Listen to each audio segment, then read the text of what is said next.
Welcome to Comics League Dark. I'm Jared. I'm here with Robert. What's up, dude? Not much. What was that last line again? Lowest Lane is lowest name. I will definitely remind you of that. And what's up, Cameron? So today we are gonna so today's gonna be a fun one. This is gonna be one of the few times we talk about aliens on this show. Yep.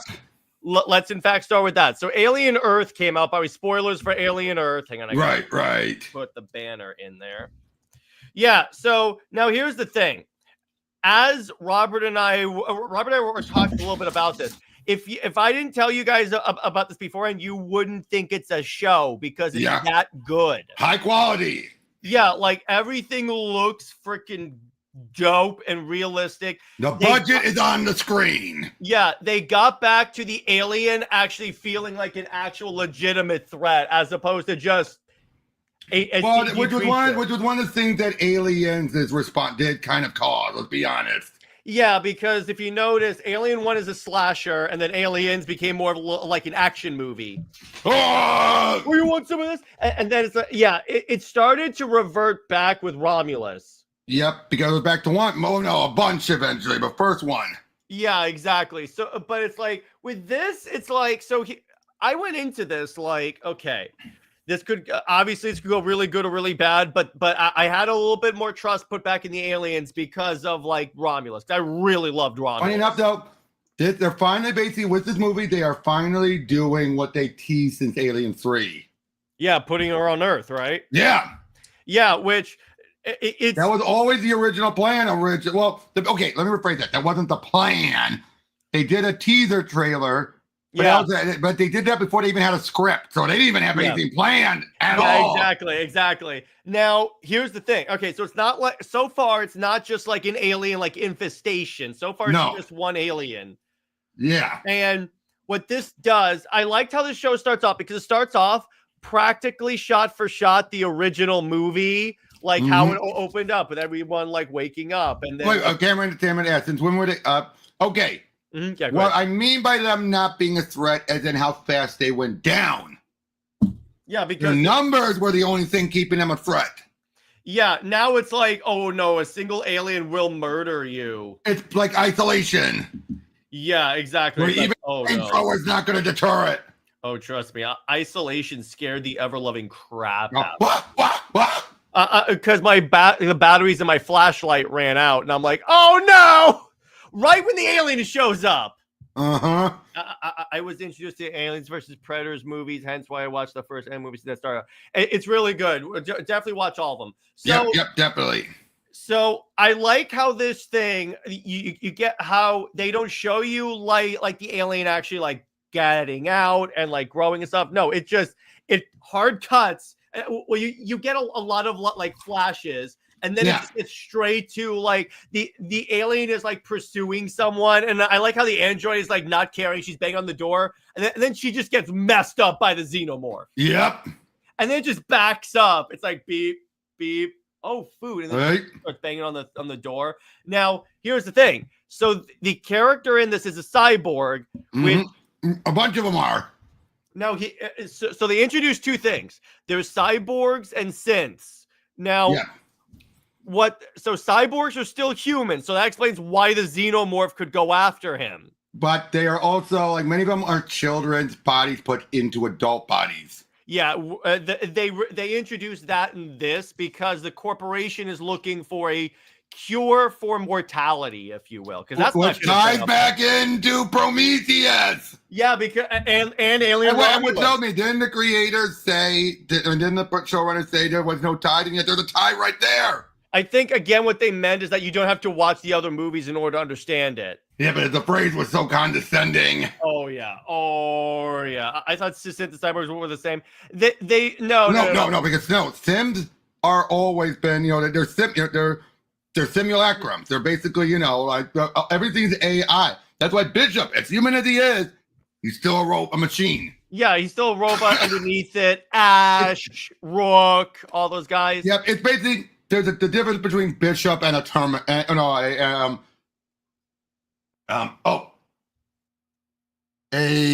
like a Terminator, complete android. Yeah. Even though people call them a cyborg, they are complete androids. Yeah, whereas exactly. a traditional cyborg is the one like the Borg. Yeah, Borg exactly. are more cyborgs. Exactly. So with this, because here's the big difference: a cyborg cannot function without its organic components. What happened to the Terminator at the end of the first movie? Yeah, exactly.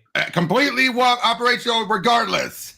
Yeah. So what happens is the ship crashes. Now here's the thing. So the show is telling two stories at once. Yep. So on Earth, the ship crashes in a city run by a corporation. On another location, so you have the corporation's like CEO. So he's trying to like cure mortality by taking the consciousnesses of terminally ill people as test subjects and putting them in robot bodies. So it's like terminally ill kids and putting them in robot bodies. And I gotta say, credit to the adult actors still acting like kids. And they get a good explanation for it. Yeah, exactly. So it was kind of funny. Critical Drinker was talking about it today, and he goes, that explains why they can act like idiots, because they're kids. We have one woman in particular, like, because she has a pretty big rack. It's like, Yeah, it's like, I don't know how, because they never, like, quote unquote, developed like this. Exactly. They skipped ahead. So what you discover is that the ship crashes, and the ship was from deep space, and it was, yeah, of course, and it was collecting all these different alien like races, hostile alien races that the company wants to like use, and like there's this like multi-eyed octopus like creature that like latches onto your face and like replaces your eye and essentially zombifies you like so it's different from the face hugger, but similar at the same time. Yeah, from what the inside lore like the file said, it was like because the company thought that what they could do is drop these in like areas that like have like a riot or like civil unrest, and then the aliens will take over the bodies and make them docile. Now remember this. Obviously, this is before Alien, but after Prometheus, but word clearly has never reached back to Earth. Yeah, which is funny because it's amazing how many times humanity has encountered the xenomorphs. True, but like I said, but in this case, it's the first time it's gotten to Earth. And again, because remember, no one truly knew on Earth until Ripley sent word. Yeah, even though Aliens versus Predator is canon. No. That's only canon was Predator. That was Aliens.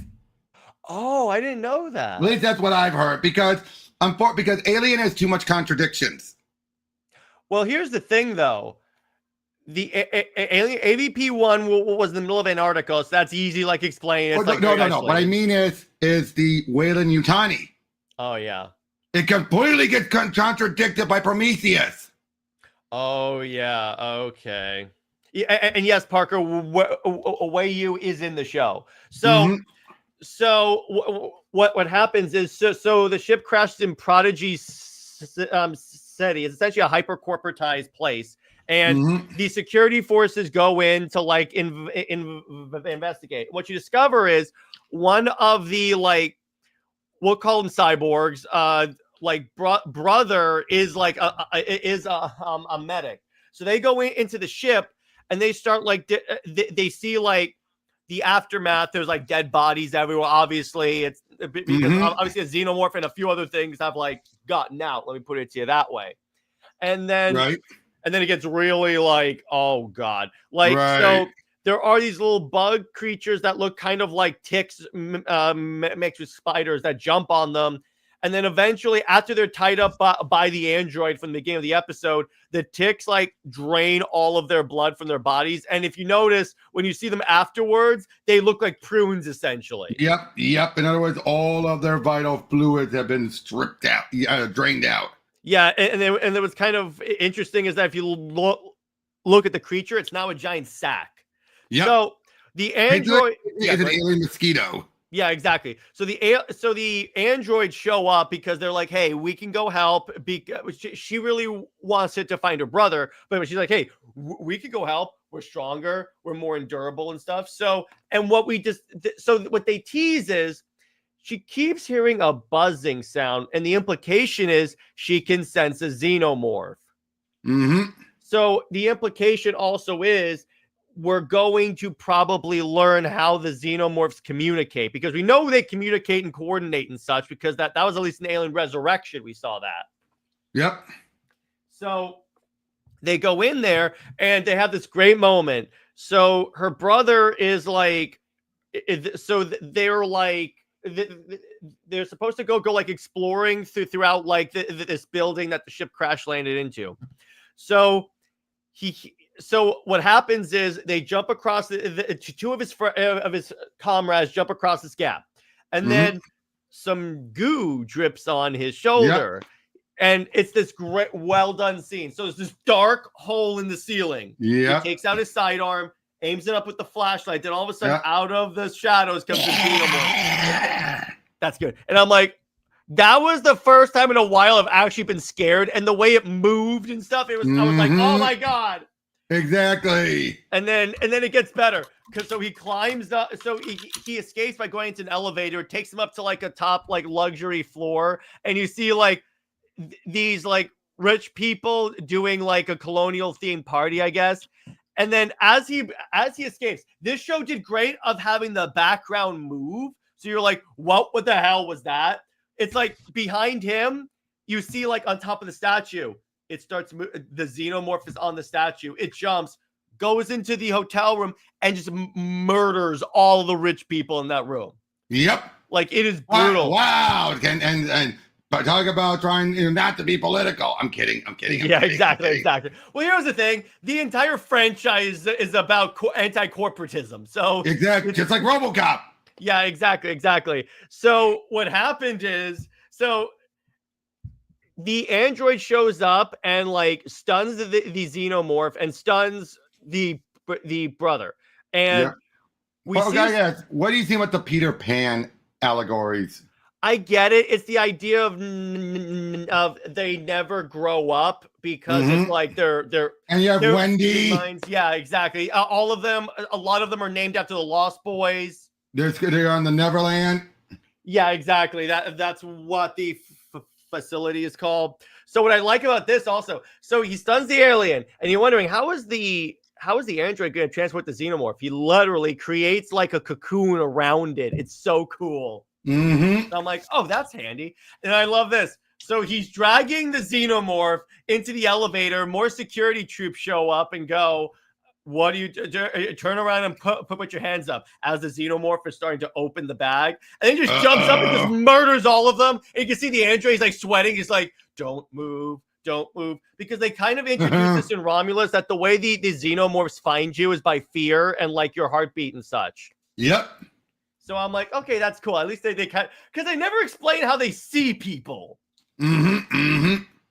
But it's like the way they got the xenomorph speed down really, like it is fast mofo. Yep. Like, oh geez. So apparently Ice Age is canon in the universe. Ice Age actually came out because apparently so what had happened is that Wendy and her brother, when they were growing up, had watched like Ice Age and all these old baseball. Which I was like, okay, as a movie, it's set on Earth, I can accept it. Yeah, exactly. So I'm like, we grew up watching old Disney movies.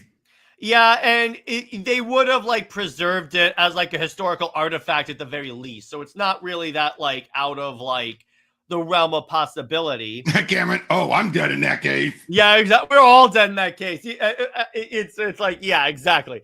But so the other thing I like, so the kids go onto the ship with Timothy Oliphant, who's obviously also playing an android. He's kind of like a very mean android, but he's playing an android. Yep. And they go into these rooms. So what they see is a zombified cat. And obviously cats are like no but jump scares. Yeah. So the cat just turns and you can see half of its body is gone and it just crawls at them. And then this octopus like squid small thing jumps out and it just starts running at them. And I go, that one is the scariest one because it's like, because what it does is it jumps on your face, latches on, essentially plucks out your eye and then replaces your eye and then takes over your brain. And I go, oh my, that's the scary one, honestly. And it's the fact that it has eyes too. That's the scary part. I'm like, why does it have to have eyes? I know, right? And I love the like kids. They're like on it. They're like, don't move, don't move. Yeah, one of the things I think I like about that, going with the whole, they're in the cyborg bodies. We can explain more and more. They can take more punishment than normally would kill people. Yeah, exactly. It's very easy to explain that. It makes and yet it fits within the universe. Yeah, exactly. And it makes me wonder. Okay, because since it's a prequel, you know they have to like loop it. But I'm like, yeah. Are they going to retcon it that all the androids were actually humans and bodies? No. Like you have the mass-produced ones, like the bishops and all that. They're not going to, no. Yeah, because I was about to, because that's the thing about now that could explain why people said that the bishop we saw in Alien 3 was the original design creator. He uploaded his brain into it. Yeah, that would make sense. However, remember, it was confirmed that Wayland was actually a human. True. Even though they call him Bishop too. But he had red blood. That's the thing. He didn't have the milk. But they could have replaced the coloring of it to throw Ripley off. That's true. That is very true. We don't put it past Wayland. Oh yeah, exactly. Yeah, who do we care? They got bought up by Amazon. Yeah, Walmart. But you know what's interesting about this? It will be Amazon now. Yeah, so we saw Wayland in the previous movies. This is the first time we saw Yutani. So we saw the other half of that. Technically, we had seen Yutani in AVP Requiem. But I'm saying canon and Aliens. Yeah, definitely. And what this also does really well that I'm looking forward to seeing is the corporate politics, because corporations run the world, and basically they're trying to cure immortality as a way to like run the universe. So it's essentially an arms race. Yep. And basically, now to be fair, also Yutani being the one in charge for a lot of it is established in other things, like in the Alien What If. Yutani was calling the shots. Okay, that makes sense. But yeah, and it's like you see a lot of that. You see a lot of the regular themes and stuff. But what this show does really well, not only does everything like look really good, they did not hold back on the gore at all. No, you can't on Aliens, but it's like if anything, they ramped it up. I've never seen an Alien thing this bloody. And that's a good thing. I want to be clear. That's a compliment to this. It's like when you see like that one rich person crawling around with that's like been bisected. I'm like, oh my God. Yep. And then what you see, that showed how intelligent the alien is, because you know what he's doing? He's leaving that human alive so that when someone comes and finds him, that's why he was on the balcony and he just jumped down. He laid a trap. Yep. And they've done that many times. How can they do a trap, man? They're animals. Yeah, exactly. The blood and gore is definitely, like, oh my God. And they got back to like the body horror part of Alien, which, and what we discover eggs as well, because the ship have been transporting eggs, which inevitably, the eggs are gonna obviously based on the episode 3 trailer. You know who Mara reminds me of? Who? Parker. Yeah, from the first movie. Yep, exactly. And I think that's intentional. I think he's meant to be like Parker. Yeah, exactly. He looks just like him. Yeah, exactly. And obviously in episode 3 theory, they're gonna bring the eggs to Neverland. There's gonna be an outbreak. We know at least based on the trailers that an alien escapes into the jungle, which that's gonna be terrifying. Oh my God! You thought an alien is hard to find in like a ship? Oh my God. Yep. That is going to be dope. But Robert, how do you rate these 2 episodes out of 10? 9 out of 10 so far. Yeah, I have very little things that I could possibly name as like weaknesses. And I'll just say this. It's definitely not woke. No, it's not. No. Everyone's equally vulnerable. Everyone gets killed in this. Yep. Yeah, exactly. And yeah, I would say it's actually, really good start. We'll be covering these episodes as we go. But anyway, so let's move on to our next topic. Do you want to talk about DC Solicitations or Trinity Peacemaker, or Peacemaker. Okay, Peacemaker. As you know, let's do Trinity first. Get it out of the way. All right, so Trinity issue 3 came out, and let me start by saying this. Oh, who's your favorite character on the show? Wendy and Morrow. Yeah, they're both good. Yeah, and Timothy Oliphant plays a good like jackass, like a good like asshole. And I go, oh my god. But anyway, so let me open up by saying this. I get what King is going for. The problem is execution. This is the first time that Trinity has interacted with a member of the Wonder Woman family, much less her mother. And Diana's death is played up as a joke over and over again, just so she can have an emotional moment with Steve. Yes, but I still stand by as I told you off screen. At least this Trinity is really going through the ringer, and everything. The other two are like, "How can I be you? I'm gonna change everything." Yeah, I'll wait and see. Like both of them are just completely like they've already shown contempt for her earlier. Now it's really ramped up. Yeah, but see the problem going on is like the other thing is like the way Diana is written, because Trinity at one point says crap on a tiara, and then Diana says what on a what? No, like it's not so much like she doesn't know what she knows what tiara is, and I'm pretty sure she knows what crap is. It's just the fact someone's using it in a sentence like, wait, what? No, but what on a what? That way that's phrased, I'm like, nah. Again, it's not saying she doesn't know what either of those are. It's more of the case of what was that phrase? I would believe that if I've heard someone say that, and yet it's so obvious a case of okay, the person has to know what it is. It's the fact that someone's using that phrase. Yeah, Tom King just nice leaving the Wonder Woman book due to being an irrelevant douche hack writer. I wish, Hojo, but it's like now again. Luckily, here's the thing: because this is a future story, it's really easy for them to ignore this. Mm-hmm. So it's like just release the damn thing and we'll be done with that. And it's like it's like.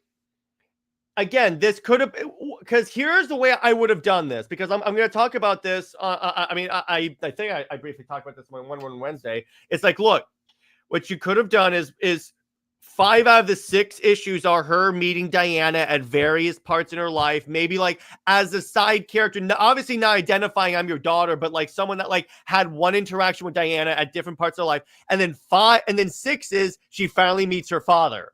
True, but here's the thing, though, dude. You can't blame the book for not doing it the way you would have written it. No, I'm doing it consistently with the way that's supposed to be called the daughter of Wonder Woman, not the daughter of Steve Trevor. That title won't sell. You know they would never use it anyway. I know that, but I'm just saying if she's supposed to be Wonder Woman's daughter, you need to have her interact with Diana more than what you got here.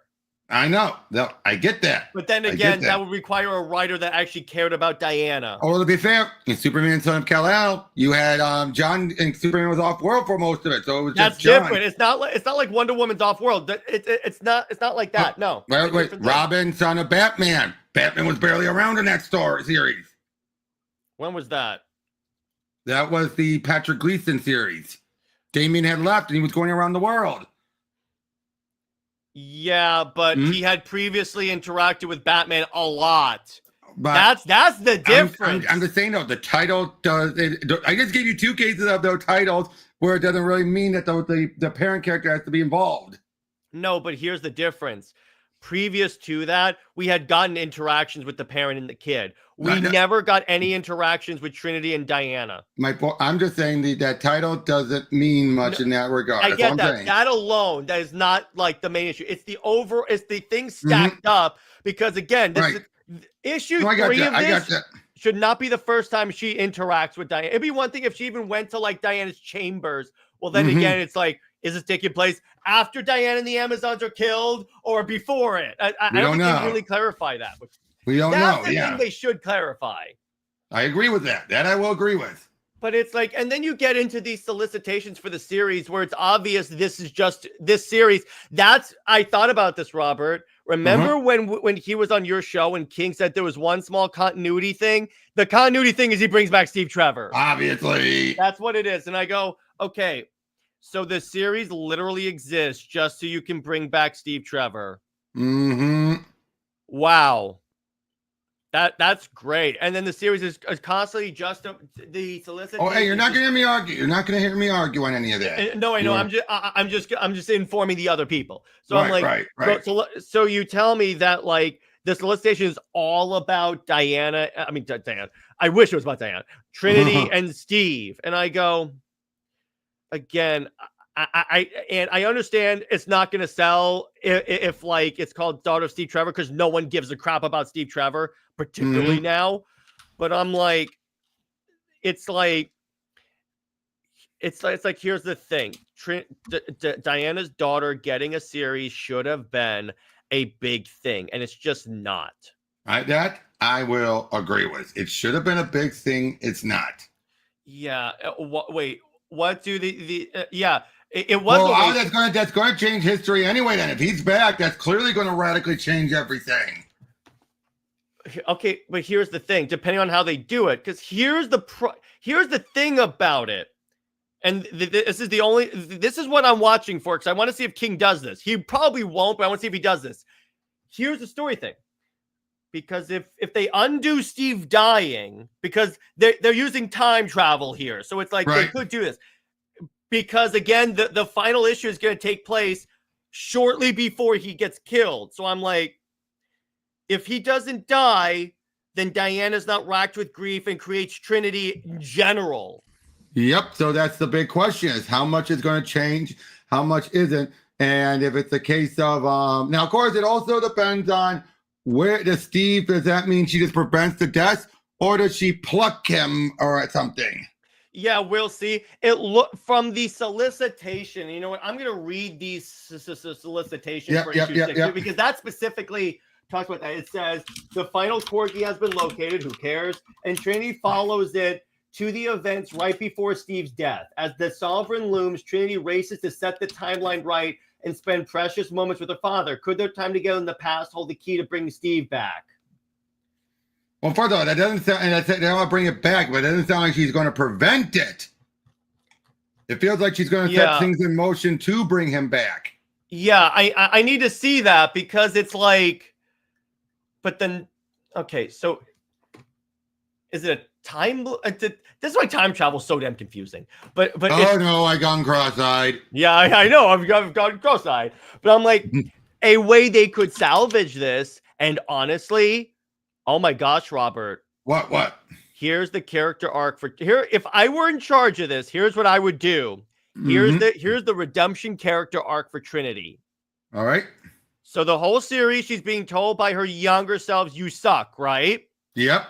Now, here's the thing. What if it is like, if I go back, you don't exist, and then it's Trinity making the ultimate sacrifice for her mother? That could happen, but...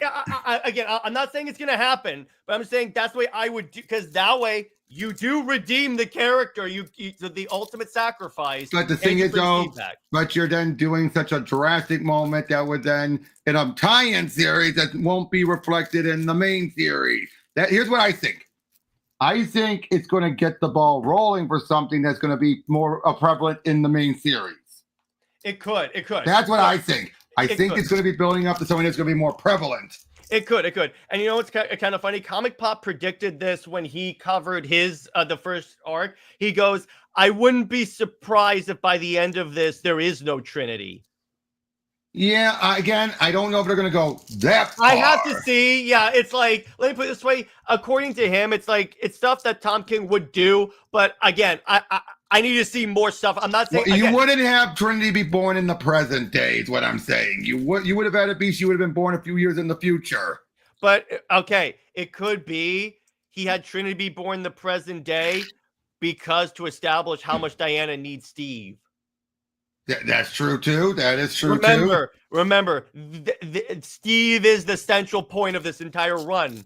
Yes, I know. Now, again, I want to be very clear about this. I'm not saying this is going to happen. I'm just saying this is what could happen. Could. Yep. Could is not will. I want to be clear on this. Yes. But it's like, now, Robert, do you agree with me that that's a maybe a small possibility, but it's a possibility. Agreed. And if they were to do the sacrifice thing that I suggested, in my mind, all would be forgiven with Trinity. Yep. Now, if they were to do that. Right. Now, here's what I think is going to happen. Can I tell you what I think is going to happen? Yeah, absolutely. Go ahead. I think she does that with the intent on sacrifice, and she's ready to. But then she doesn't disappear, and she's like, why haven't I disappeared? Steve will then tell her, I'm going to make sure you are born. Okay. So she still made a decision. No. Okay. But wait, in terms of making sure they are born, is that like he tells Diana, let's have a kid? Yeah. So Trinity was still willing enough to do it. She did it. But it doesn't, because of the whole thing of because the only thing that would be keeping her from existing is either Diana's state of mind, but the only way to alter that is if Steve suggests it. Tells her, even says she has to come back, otherwise she wouldn't have come back in time to fix everything. No, but with time travel, it just creates a branching timeline where all that that's Marvel. Happened. That's Marvel. Oh, okay. DC's a little more, what's it? Yeah, but to be clear, that's another way to do it. But again, Trinity still was willing to make the sacrifice that should amount to a lot. It wouldn't be as much if she actually does it, though. True. And here's the thing, with Diana, because at this point, but it wasn't her actions, though. It's not like she was being selfish for it. It was then Steve is like, I'm going to make sure you exist. Now, here's the thing. Now, here's where that's interesting, though, Robert. So change, of course. It could change it. So he goes back in time, and let's say that, okay, so I think that for the to avoid confusion, let's say this ends, Trinity, when the Mouse Man arc ends. The issues come out in the month that's when they end. So that way, let's say they do our plan, or in your plan, they do they essentially, Trinity could be born in an alternate future, something like that. That way you don't have to explain why she's out now, but she's still on Diana's back in the Mouse Man arc. There's that, but here's the other thing. Like I said, I'm pretty sure the end of Mini's going to set the ball rolling. At least, it's not going to do the drastic thing. It's going to get it rolling. No, let me put it. If it does it, fine. If it doesn't, it will at least set the stage for it. Because that's the most likely. Because you don't do something this major in a mini series that's going to then have ramification in the main mini. However, King did say this will have ramifications, though. Oh yeah, the ramification is still beginning the ball rolling. Just not, you gotta read this exactly. And again, if they do the sacrifice play, let me put it this way: it'll be more meaningful if she actually does it, but depending on how they execute that scene, if they do your plan, Robert, I will evaluate then. Because I want to see how would they pull it off. Because again, it's in the execution. It's Tevya, it's time travel. It's always going to be complicated. You're a Flash fan, Tevya. You know time travel's complicated. Come on, brother. Yeah, come on. Okay, let's look at it this way. Technically. Wait. Robert, I can play the clip. Time travel. I'm sorry, I had to play that. Yes. Yeah, because here's the thing. You remember this? Here's a good example. Flashpoint. Technically, the Barry we've been following for the whole time ceased to exist at the very end. His memory is completely gone. Yeah. Gone. If you take that into account, technically he's gone. Even though we were following him the whole time, trying to put things back to normal. It's like, I gotta remember. And at the end, he technically forgot. And they never it wasn't until Rebirth that they referenced post-crisis stuff. I'm like, oh, that's he even said so everything's back to normal, as far as I can tell. Yeah, as far as I think that what happened is when he went back and when he came back, the timeline was changed. So it's it's as if when he left for Flashpoint, he left in the new 52 timeline. Yeah, exactly. That's exactly what happened. But that's what I'm saying, though. So technically, cool. The one we were following is gone. Yeah. And again, here's the key point of this conversation, Robert. The potential, this could be us coping, but let me put it this way. The potential is there. And if he executes on this, if he actually does either of our plans, first off, I will give him credit because I'm like, okay, you did something very interesting with the character. Depending on how he executes, it will be more like, will I forgive Trinity. Mm-hmm. Now, still, it's not enough for me to actually resubscribe to the series, obviously, but still, we'll see what happens. We'll see what happens. But it's like, okay. Well, here's the thing. I definitely want to subscribe to the series because it still is this Steve worship, but still, it's like, in terms of Trinity, I'll be like, okay, it's something. Mm-hmm. But, all right. Give King credit. Britt, did you listen to the previous parts? I have to play Britt's intro. Hang on. Here you go. He's back.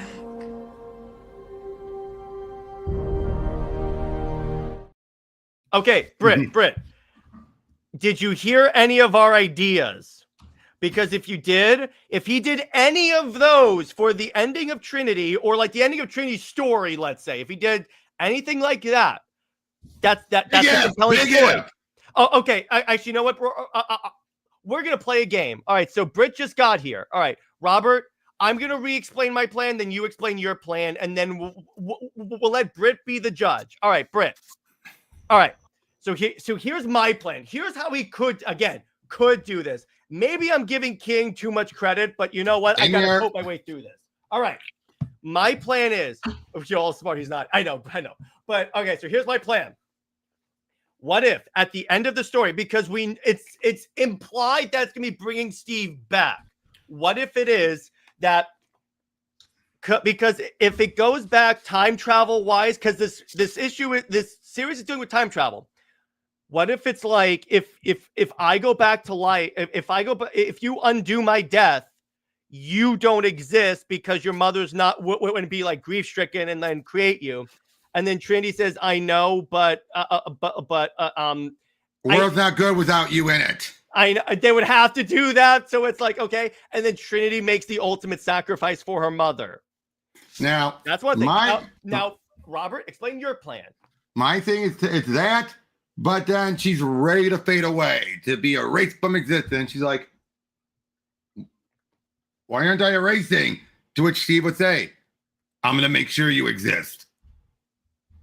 Which means that instead of it being her formed out of grief, it's formed out of Steve telling her, Diana, let's have a kid. Now, that doesn't, here's the thing, that doesn't fix the problems about a man being involved, but. Now, let's be clear about this. If they do that, doesn't that relegate Trinity to an alternate future? Because they're still technically undoing the Clay thing. No, well, I'm not saying that they have sex and have a kid or anything like that. No. I know. It's undoing what we saw in Wonder Woman 1904 making Trinity. That's true. Well, the scene would have still played out to a point, just without the context of Steve's death. Or maybe, what if they do that and relegate it to an alternate future? Because that way, it wouldn't be an alternate future. It'd be a new future, the current future now. No, but what if they essentially undo it? And in both ways, Trinity is gone. Is gone. But it's like, because if they do it in your way, Robert, if they want to revisit the character in like future, in like these taking place in the future stories, they could still do that. But she's not in the present anymore. No, that I'm not thinking. I'm thinking we still keep it where it's in the present. Because one, King would not want to change it that much. They don't want to just erase the baby and everything. So I think it's a case where we're going to come with a close enough consistency of the time. Here's the thing, though. Trust me, if he involves Steve in the kid, that will make people hate Trinity even more. Okay, now let me put it this way. Here's another alternative. I'm thinking, again, the end of the mini is going to get the ball rolling for the main ongoing. And then through Trinity, she brings Steve back from the dead during whatever's after Mouthman. Yeah. All right. So it's not like she stopped his death before he was born. She was born. Mm-hmm. It was that she does that and brings it back, but it still ensures she's gone because obviously her history has changed. Yeah. Now, that doesn't stop Trinity from existing. It just stops adult Trinity and teen Trinity and even Kid Trinity to a degree from existing. Okay, wait. Because she's still a baby, but their history has changed. If history's changed, no, that's my point. But if if Steve never died, Diana's never grief-stricken. No. You missed the part what I said. I said the end of the mini, which is set before Steve's death. Steve still dies, but we get the ball rolling on his coming back. And then he's properly brought back after the Mouse Man arc. You could. Oh, well, so Trinity is still been created. Here's the thing, Robert. That assumes that the Mouse Man arc is not going to end at the issue that deals with that on the month where the final issue of the Trinity series. No, I didn't say it was going to. First of all, it doesn't have to do that. It doesn't have to coincide with the final issue of the Trinity book. All the final issue of the Trinity book has to say, to see what happens next, check out whatever issue of Wonder Woman we'll pick up on. Okay. A lot of books do that. A lot of books do that. Here's the hole in your argument, Robert.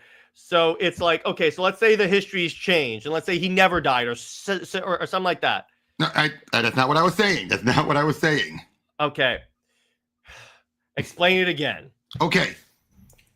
In the final issue, she goes back to when he died, does interact with him, does it, but she gives him the idea of doing what he's doing currently in the mini. So she tells him, don't go see the Sovereign? No. She's saying after you die, do this stuff with the Fates. Do this stuff, with death to get out. After you die? Basically, because we're following him in the series. We're seeing Present Steve in the mini, remember? Tying up the Fates and everything. Yeah. That was Trinity's idea she gave him. Okay. So what I'm saying is, Steve still dies. Yeah.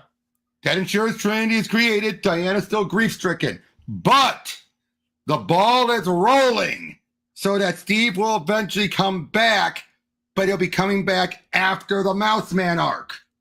So nothing changes. It's just she just brings him back to life.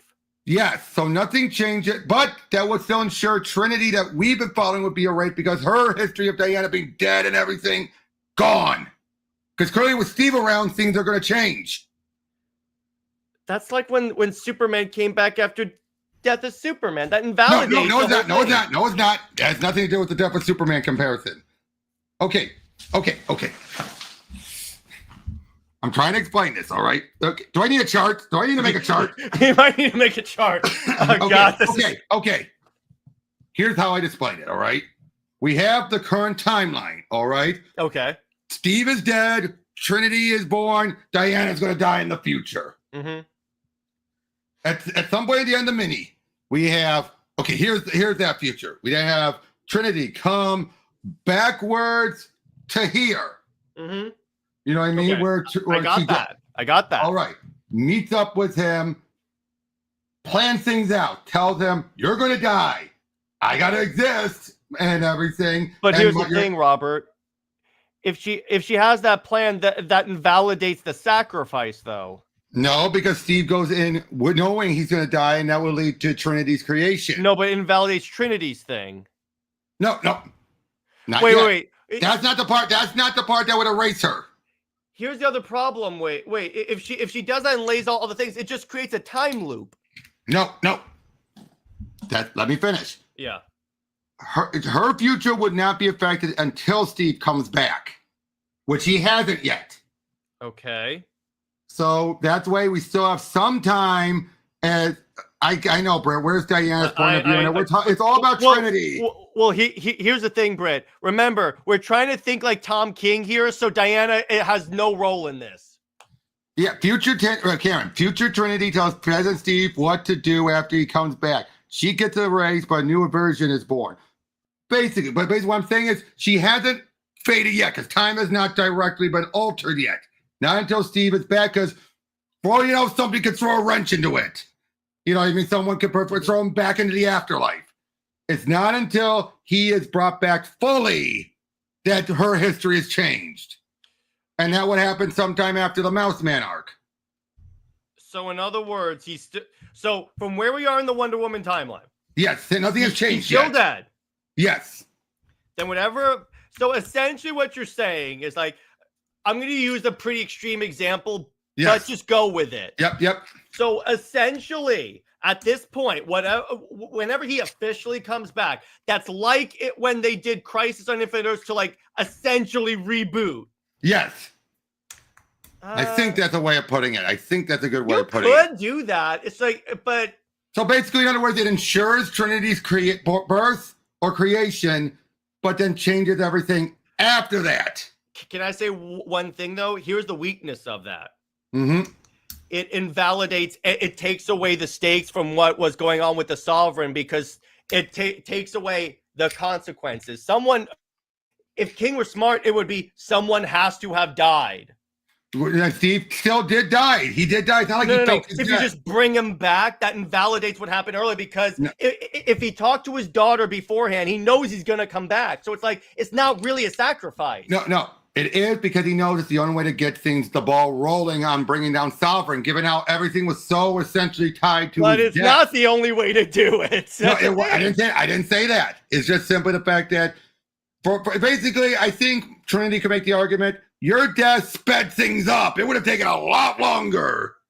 No, it wouldn't have. We already know they rushed things to get the Sovereign story wrapped up. Yeah, because everyone hated it. So in a way, Steve's death sped things up. I still think that from a storytelling perspective, it kind of invalidates his earlier sacrifice. I get that. It's hard. It's depending on how you look at it. From a certain point of view. If you need to keep Trinity, that's the thing. Because it's like, if you want to give it, we know King's not going to permanently erase Trinity's entire existence. No, but I'm like, if you do it that way, that's why if you do my plan, you're essentially trading because like there have to be stakes and consequences to what happened with the Sovereign. Someone has to die. Yeah, and Steve did die. Someone has to permanently die. The timeline cannot be disrupted like that. No. The timeline is only disrupted. Would have been disrupted if Steve faked his death and ran to hiding. His death still happened, so everything could still play out. The only thing that really doesn't get disrupted is after Sovereign is taken down. And now with that improved, because we already know history's going to get changed to prevent Diana and the Amazons from getting slaughtered. Well, again, depending on how it's in the future, all he has to do is like not do that. True, but having Steve there is probably one way to ensure it doesn't happen. What's he gonna do? Probably get Diana in a better state of mind so she won't go off reckless. As far as we know, as far as we know, she didn't go off reckless. The threat came to her on Themyscira and killed everyone. True, but here's the other thing. You remember this? King is pretty much doing with Diana what he did with Batman, made him codependent on their love interests. That's what he did with Batman and Catwoman, with Batcat. And then you notice what they did immediately afterwards when he left. They're like, yeah, they're broken up. For now. Oh, and by the way, yeah, here's what I think of that.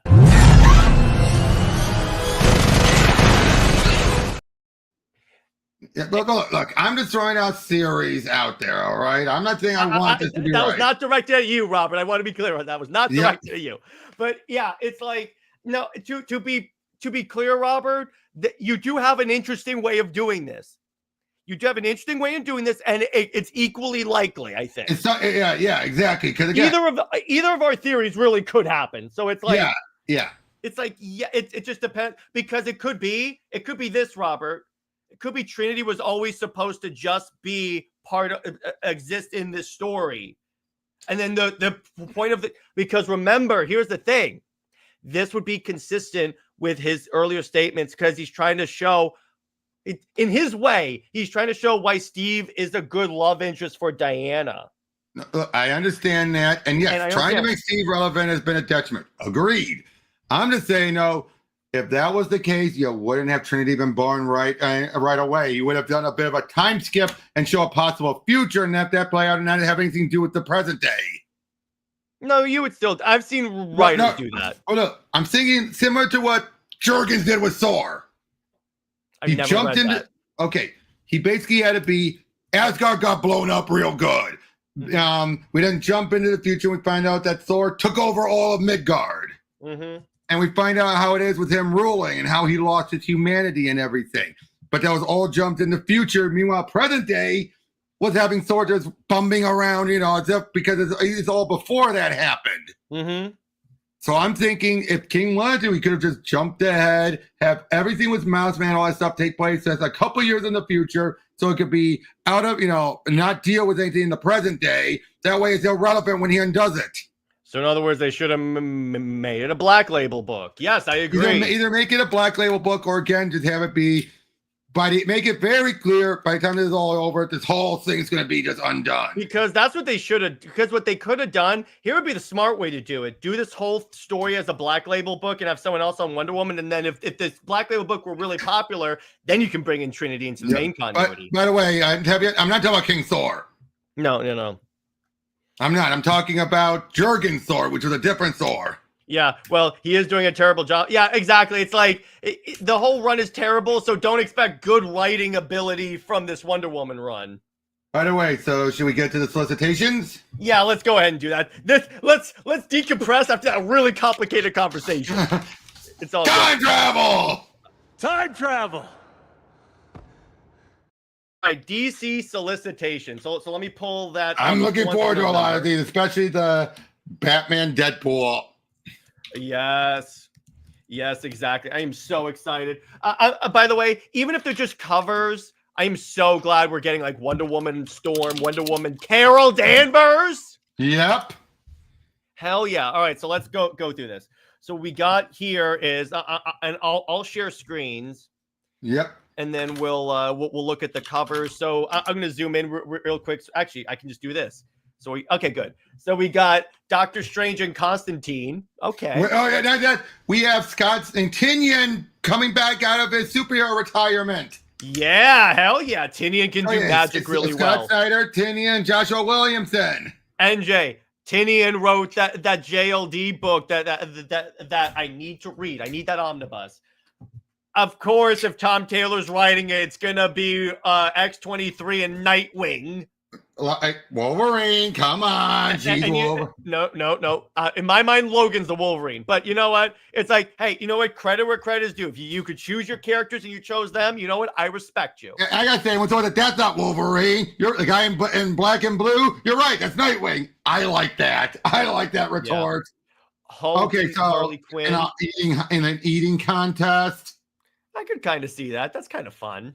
Oh, hell yes. Yeah. Look at that. Is that gorgeous? Dan Mora. That's Dan Mora on a variant cover. Big surprise. But I like how he sprayed his Deadpool like X sign over everything. That's great. Yeah, but wait, where's the because we also have the story of I guess I don't have a cover for it. G.Will Wilson doing Static and Ms. Marvel.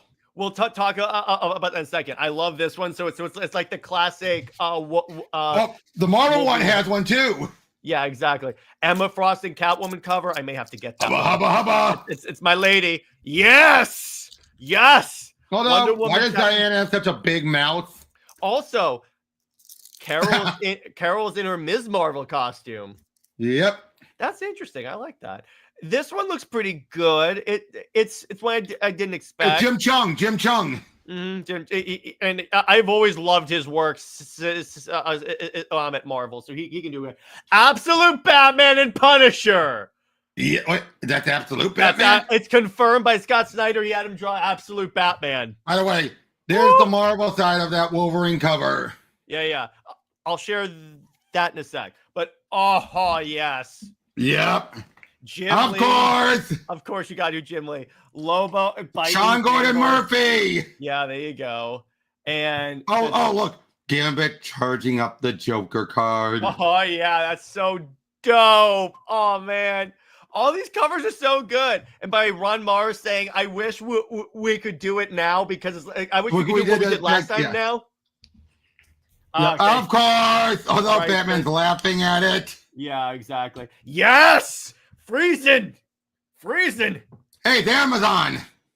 Oh, yeah, exactly. It's Amazon. Yeah, I love that one. Frank Whiteley, of course. Jay Lee. Haven't seen him in ages. Yeah, Barda and Jungle Rogue. And yeah, exactly. Savage Rogue. I saw someone say that it would have been also good if they maybe did one of Barda and She-Hulk. Yep. But I get it. It's fine with that. Yep. So we have that. Check out the other cover. Check out the other cover. Oh, yeah. Let me do that real quick. So here. Oh, God. Yes. Yeah, I'll share it. Yes. Yeah, this one's by Stegman. I prefer this one over the DC one. This is my favorite. Look at that.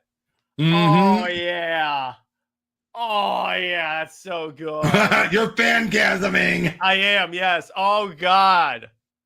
So then we have, I'll read. Oh, wait, there was one other cover. There was Dr. Doom was Joker by Lieber Mayhew. That's not on here. Hold on. Yes. Share it. Just a moment. Just give me a moment. Come on. Here we go. Come on, where is it? Yeah, I'm using the AIPT solicitations. Yeah, exactly. Come on. Yeah, okay, got it. All right, if you want to share a screen. I'm just sending it to you. All right. So let me do that. Hang on. All right, and here. Oh, yes. Here we go. All right, so let me do this. Share. Here we go. Look at this. Come on, it's Lieber Mayhew. Look at that. Oh, my God. That just looks so good. Yep. Whoa. Jeez. Yeah, I'm like, yeah, exactly. So let's reshare here, and then we can do this. I guess the thing you have is doing a different order, because for me, next is the DCKO, but I guess they're showing this. Yeah. Okay. I'm curious. Yeah, go ahead. I'm curious about this. I don't think this is meant to be in continuity. Because you demand a new series about Harley and Ivy's relationship, the entire story of DC's number one criminal couple from the very start. Okay, it's like... But look, I even go as far as being like, the first time she left the door in the bathroom and Ivy saw her. I'm kidding. Jeez, I'm kidding. Yeah. All right, and you have DC. I saw my uncle kissing Santa Claus. It's like, okay. And here's the static. Yeah. And it's more Nicole Draper Ivy. I love her work. Oh my gosh, yes. So we're finally getting Static Shock, ladies and gentlemen, doing stuff, but with Batman Beyond. But it is not canon with the other milestone stuff. Obviously, but that is just really cool how they're doing that. I like that. Yep. Then we have the Batman, Green Arrow, and the Question book, which I'm like, all the three Gabriel Hardman is actually, but he's never going to finish the Green Lantern book, though. Never. Mm-hmm. Because his ex-wife was involved. And he was the Earth One Green Lantern writer. I'm glad he's coming back to main comics, but yeah, he ain't ever going to go back to that. KO covers, by the way, that is honestly a very interesting cover. I like KO! Where it's a punch, yeah. Power Girl versus... Who was that? No idea. It may be a wrestler that they did, but Lobo and Plastic Man.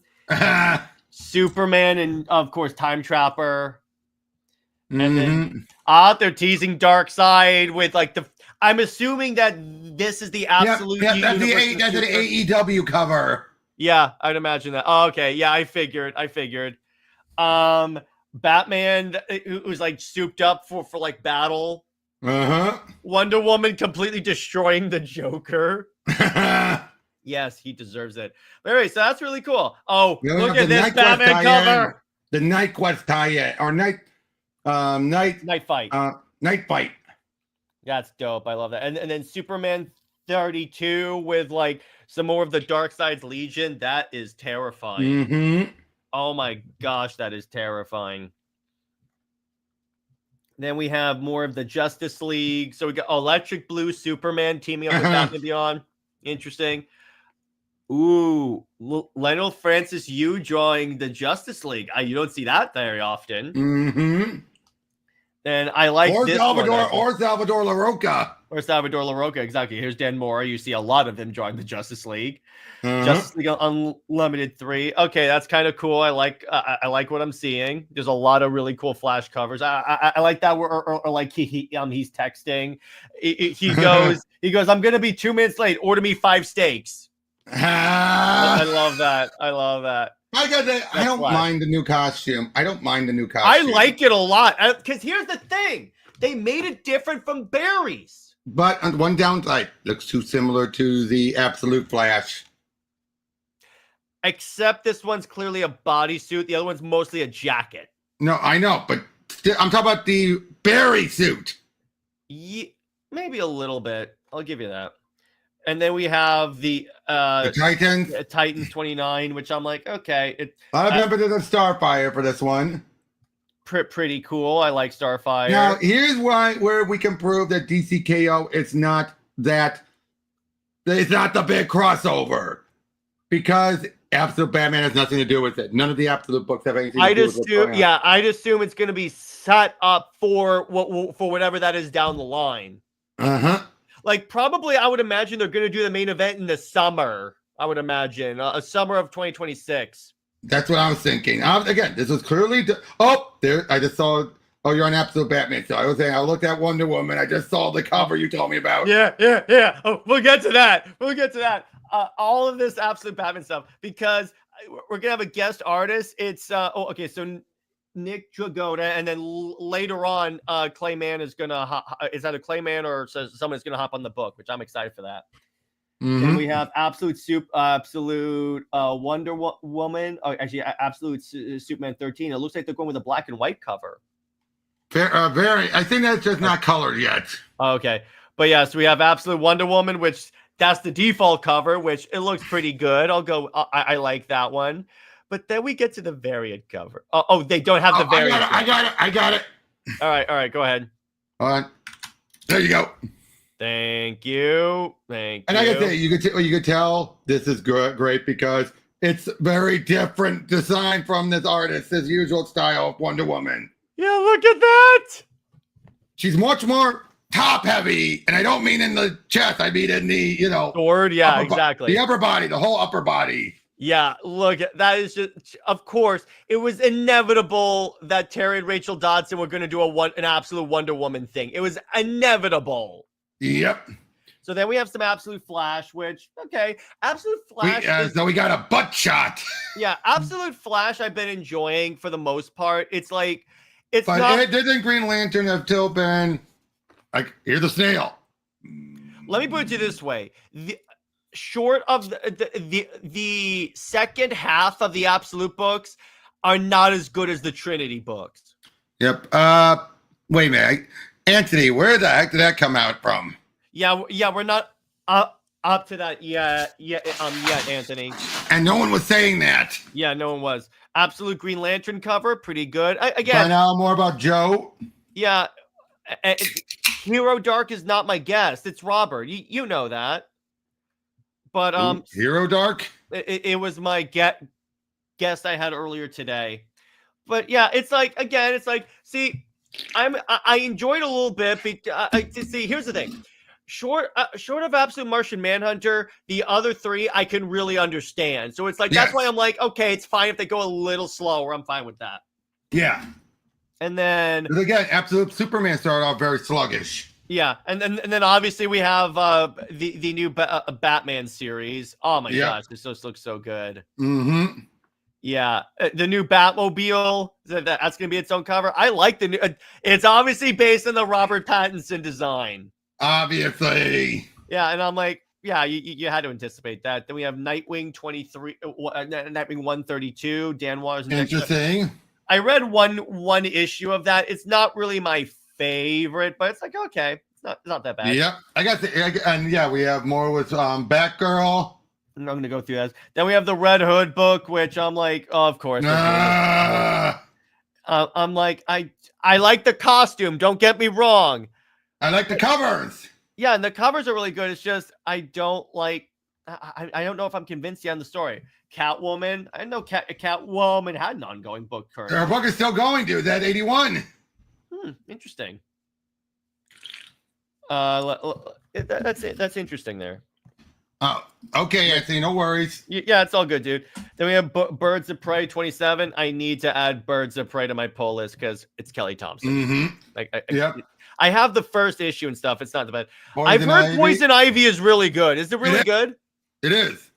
Okay, I may have to check that out because I've been hearing nothing but good things about it. Again, G. Will Wilson's a very good writer. Yeah, of course, Harley, I do not care about Harley's book. Yeah, I'm like, no, I'm just gonna speed through this because no. Then we have Batman and Robin 27. Can I be honest? Can I be honest? This is Phil Kane Johnson's weakest book. Of the ones I've read that he's done, yeah, I would say so. Anthony, I'm not reading. I don't read all that much Marvel. Okay, I'm mostly a DC guy. I live in DC. I have a summer home in Marvel. Yeah. Cap is not one. The only Cap book I got was JMS's. I am not getting Zdarsky's. It's pretty enjoyable. He's doing some cool stuff that I'll give you that. But it's like Marsh on Batman. I like. Yeah, it's not. When you compare it to. Here's the problem. When you compare it to PKJ's other stuff, yeah, it's not gonna line up. Well, it's still really good. I'm gonna say it's the weakest of all of the stuff I've been reading from him so far. Yeah, exactly. Then we have Batman Dark Patterns, which is that's wrapping up. That's wrapping up. Detective Comics, which I gotta say, I think that this is my favorite cover. Yeah, just the way it's lit. Like, look at that. The way it like comes off of like Killer Croc. Mm-hmm. Then we have then we have Action Comics 1092, which is gonna be more on like the current Superboy stuff. And obviously Lana having a crush on Superboy. Of course. Yeah, there you go. Batman, Superman, World's Finest. That is a dope-ass cover. Look at that.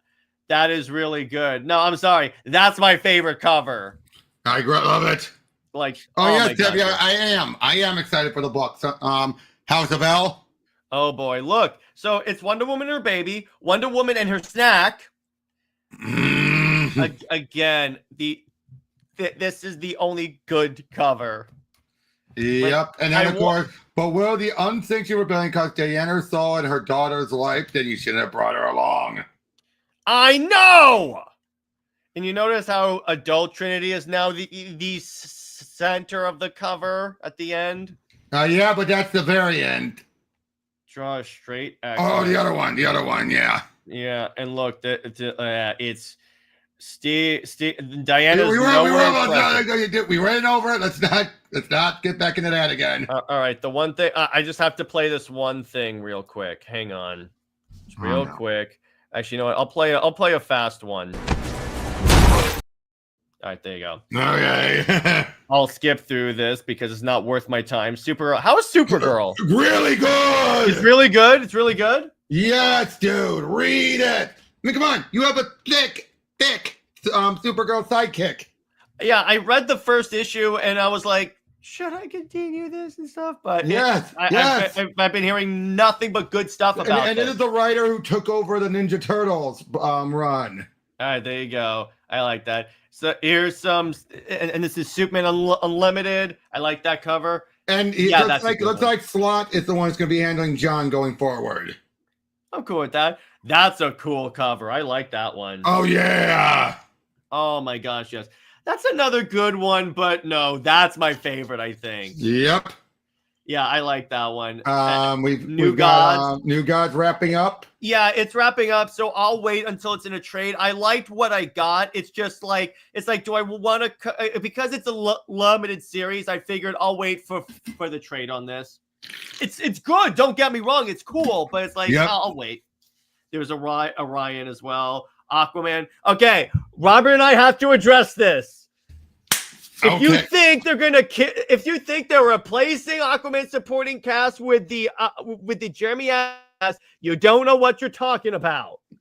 Yep. For one, read the solicitation here, dude. And Tevya, it was always a 12-issue series. Oh, also here's Darkseid. And here's Mira. First off, Mira. Okay, that's a variant cover. You can't take it out in the. But yeah, read this. Mira and the mystery unravels even as Andy moves toward her ultimate goal and Arthur contends with the power of the blue. But is this power too much for you and a king to contend with? An oceanic onslaught unloads on the king of the seas and a connection between the dark times. Okay, here's what I think. Here's my theory. So the blue, someone's gonna use the blue to resurrect everyone or rewind time. Yeah. It's like, no, there's no. Mira's too important of a general DC character for them to keep her dead. Exactly.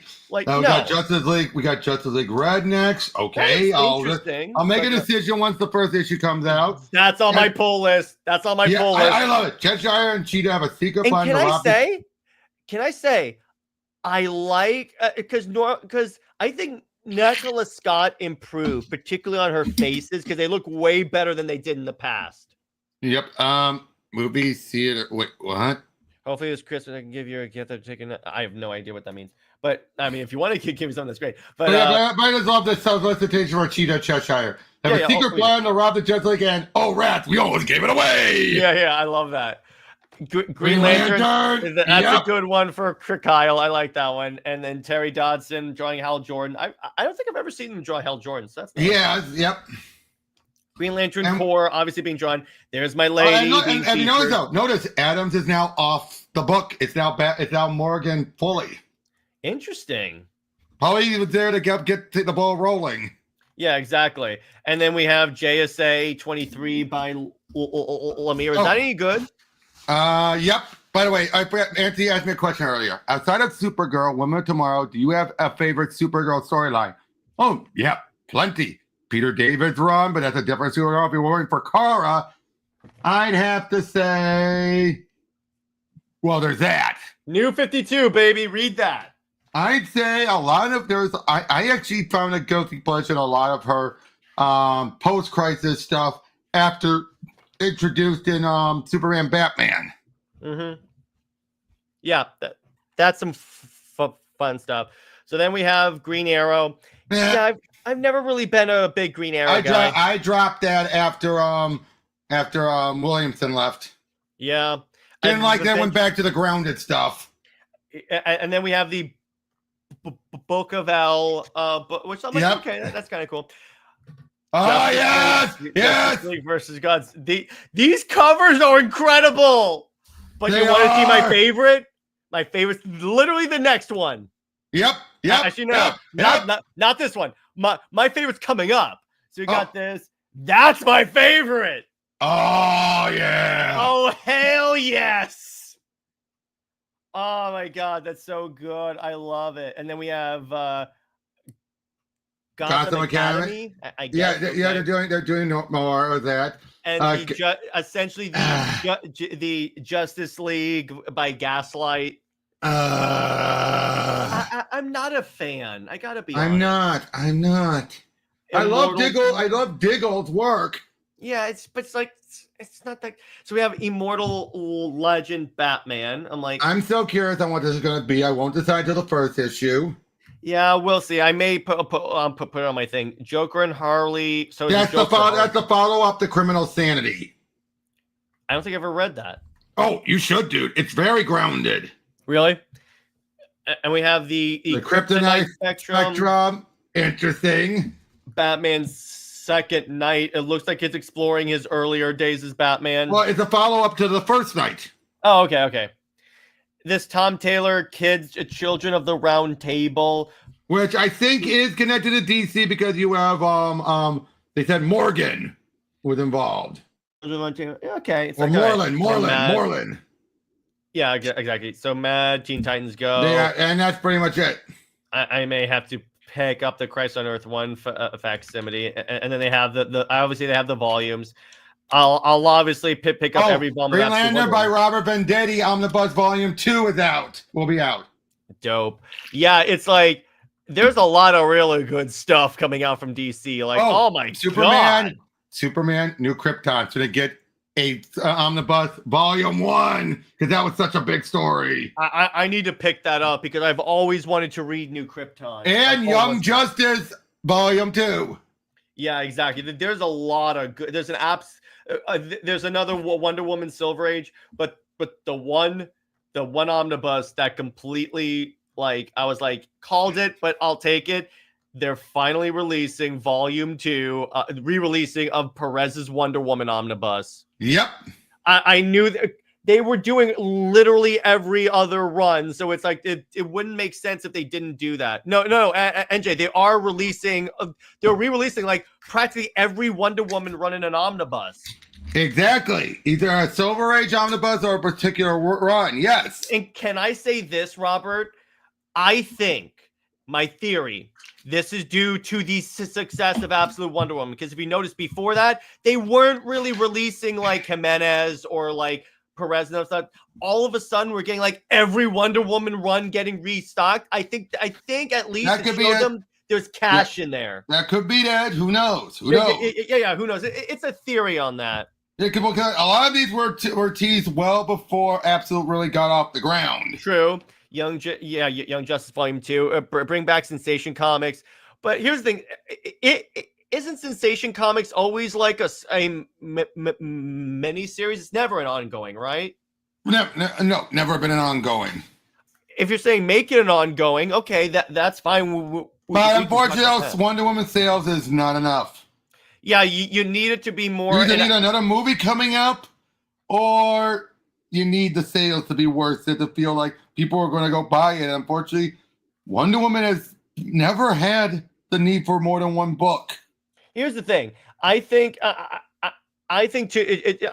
we have two things are likely. When the movie comes out, I think that's when, if King is not off, but by the time the movie comes out, they'll move him off of that because they'll want like a fresh jumping on point for people coming on the movie. And then I think they will like at least have like another mini series for it. Right.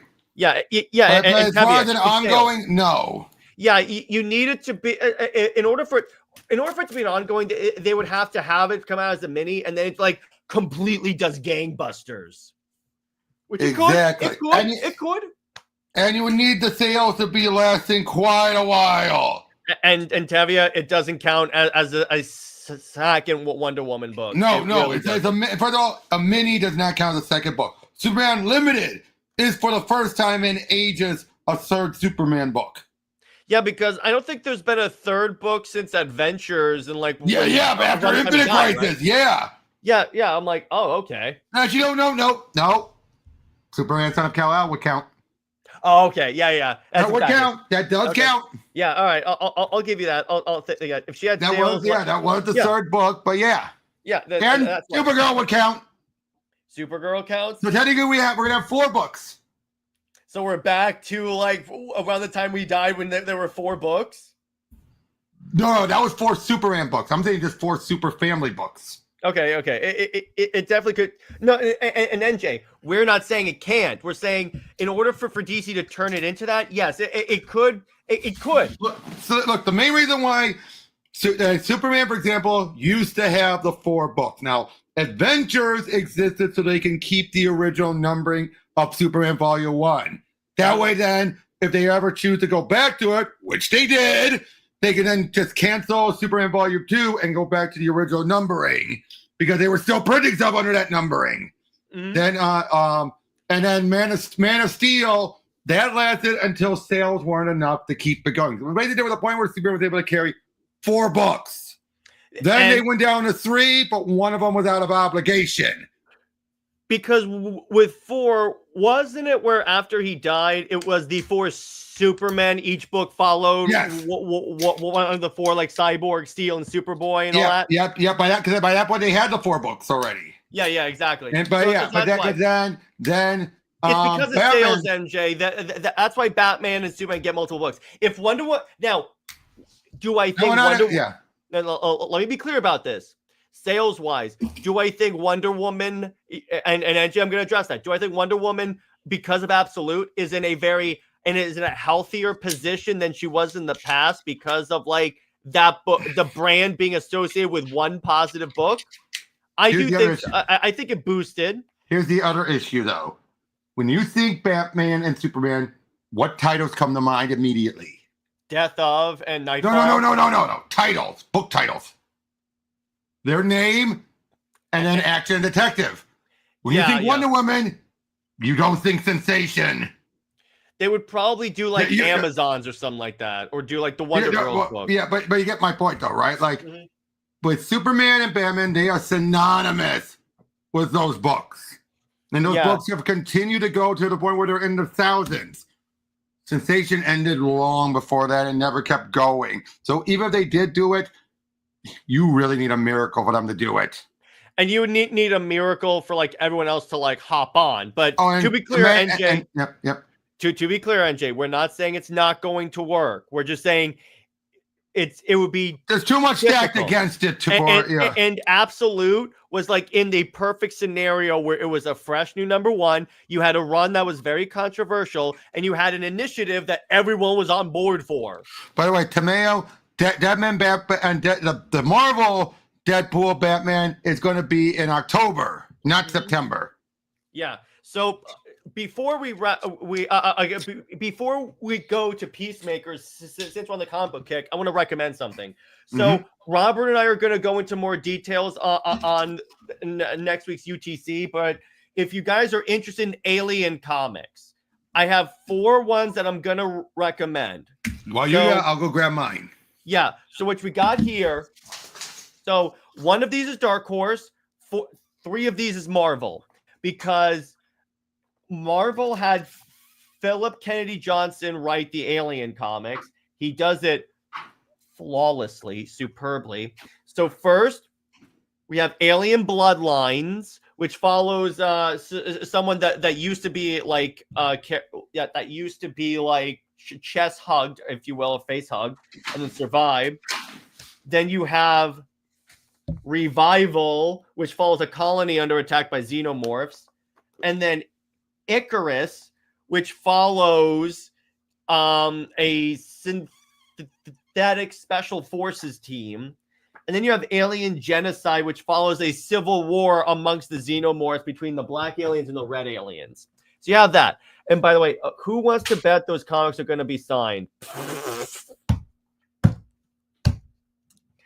That's a nice one, Cameron. I appreciate that. I like that. And NJ, I don't disagree with you. Hey, Robert, Cameron's calling you out.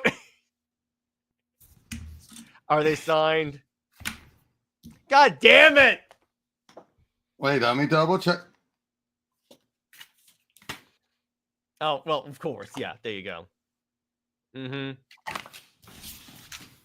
Okay, there you go. Nolan, just Nolan, Kevin Nolan, the inker. Did we ever cover number 2 of those? I brought it up a little bit. I don't think we ever covered on your show AVS2. Oh, nice, of course. Yeah, I got them. Okay. Green Lantern Aliens is good. Of course.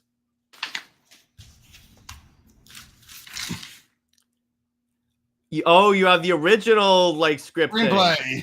All right, there you go. I need that. Okay. That's all.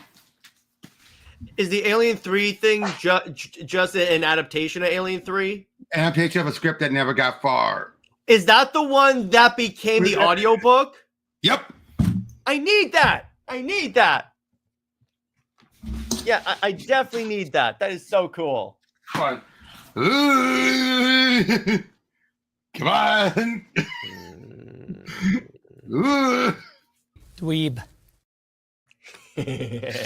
Nice one, Robert. But that's cool. I didn't know they adapted into a comic book. Yep. Oh, that works. No autographs here. And Debbie, I meet the creators. Yeah. But yeah, look. Does Wonder Woman truly need it's the unfortunate thing that Wonder Woman has been the one book for so long. That's the problem. Could her and her world, because here's the thing. It could benefit from it, but it doesn't have the history of Superman and Batman, so they're more likely to cut it off at the knees at some point. Here's the other problem. Just because it expands on Wonder Woman's world, it doesn't mean people will read it. That's the thing. By the way, think of books that I recommend. Oh yeah, there you go. The new one. You know, I found out check. You know who did the artwork on the other 2 minis? What? Simone DeMaio and Dan Mora. Oh yeah, because I have the one by Mora, I think. Yeah, but this one has someone named Vincenzo Federici. No idea who that is. So it feels a little step down artwork wise. And not to mention Greek myths are really hard to get down with so much about them in this. Yeah, but it's like, as long as you like bring in the story, bring in like the Wonder Girls and stuff, you don't even have to go that hard into Greek myth. You could go into like the Wonder Girls. Here's something else I got. Okay, there you go. The Ronda Rousey book. Mm-hmm. A writer who cares about her will do the job. Yeah, but okay. No, I'm not saying they won't. It's just when you get to like, will people buy the book? Yeah, because NJ, you can't just put a book out and expect it. Let me put it this way: if they put it out, they'll put it out as a 6-issue mini with the hoping that it will either become a 12 and then an ongoing. I hate to tell you this, it will not. It would not. As it stands, and even for a lot of the history, it would just say a 6-issue mini. That's the unfortunate fact. I'm saying it as a fact. I'm sorry. Now, again, it's like, could it like, could that change? Yeah, but it's like, look, and yeah, with right marketing. But here's the thing: Trinity, Daughter of Wonder Woman, is an example of this because yes, it's not like a Wonder Woman book, but it's a book associated with Wonder Woman. It has Wonder Woman in the title. Look at how it's selling. And yet you can say it's because it's King, it's Trinity, but there's other factors. Yeah, so it's like, now, to be clear, do I want another Wonder Woman book? Would I read a Sensation Comics book? Yeah, well, what about Absolute? Absolute is, again, I brought up Absolute first, and then Wonder Woman second. Yeah, that's the way they're kind of looking at it right now. Now, eventually they will start looking at it like, okay, it's the way it's been in the top 10 since it existed, so something's going up here. Yeah, but because here's the thing: look at Absolute Martian Manhunter. That surprised them. They extended it to 12 issues, but when you really look at it, it's been going down fast because it only got that big perch because it was an Absolute book. Yeah, exactly. It's been. And here's the thing: this new Wonder Woman book would be without the Absolute label because the Absolute books is what's D right now. Exactly. Now, if this ends up becoming a regular Wonder Woman book, could it? Maybe, but we don't know. It could, but here's the thing: it's a risk. Is it large? Is it small enough of a risk for DC to try it? We don't know. Not at this moment because they still have plans. Yeah, exactly. But I'm saying down the line, sure, they could definitely try it. And again, I want that. But it's like, I don't decide the wants of like the other comic book fans, though. Here's something to ask. I'm saying this out as an extreme. They're never going to do this. But what if they decide, you know what? Let's have Absolute Wonder and regular Wonder Woman die and Absolute Wonder Woman takes over in the main universe. Here's the problem. Never going to happen. They'll never happen. But would Absolute Wonder Woman be written by King? That's the problem. If they move King, sure. Well, without Kelly, you don't know that, NJ. You don't know that. You don't know that because a lot of Absolute books have been in the top 10 since like their inception, like Superman and Batman. Now, Wonder Woman had, again, it's safe to assume it was because of Kelly and Sherman's artwork, writing and artwork, and the coloring and everything like that. But we don't know unless you can see another universe. Yeah, let's not make assumptions here. Because again, now here's the other thing. Remember, Kelly almost didn't do it. It was almost Scott Snyder. Yeah, exactly. Because she couldn't think of a clever enough take. Yeah, and then she was like, "I'll just put regular Wonder Woman in the Absolute universe," which that's part of why it works so well. But yeah. But it could have failed, though. It could have failed. It could have been like the odd duck honestly, I say this all the time. This should not have worked as well as it does. I know, because it could have been too much of the odd duck out. Yeah, and again, it's a Wonder Woman book, so it's already operating on a disadvantage. I have never been more happy to be wrong. Let me be clear on that. Yeah, but that's what we're trying to say, NJ. This is a very great type of discussion to have. It's not black and white, that simple. It never is. And I know a lot of people like to make it simple. That just gives you more headache and sets you up for more disappointment. Yeah, exactly. Kelly's not the only writer that can carry Wonder Woman. She just had a creative expansion, in my opinion. Yeah, it's like you.